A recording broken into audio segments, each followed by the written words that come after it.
Dengan ini saya isytiharkan kita penjual tahu bergedil termahal dekat Pulau Pinang, 5 biji RM20.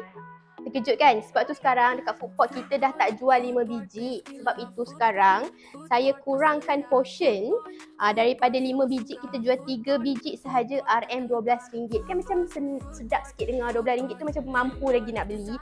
Sebab apa saya naikkan harga? Sebenarnya saya cerita sikit lah saya tak saja-saja naikkan. Sebenarnya selama 2 tahun kita berniaga ni, saya dah absorb kos tahu bergedil ni terlalu banyak.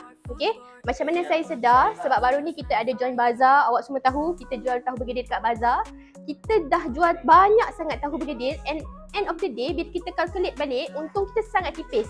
Itu belum saya masuk event lagi. Jadi saya tahu sebenarnya harga yang saya letakkan itu dengan kenaikan harga barang the supplier yang saya dah absorb selama ni tak berpatutan. Jadi saya dah tak boleh absorb lagi harga. Saya tahu banyak customer kita yang terkejut dengan kenaikan harga. Tapi apa yang saya janjikan adalah, kalau awak pernah membeli tahu bergedil dengan food court, awak tahu isi kita memang padat mampat, awak tahu daging kita memang banyak.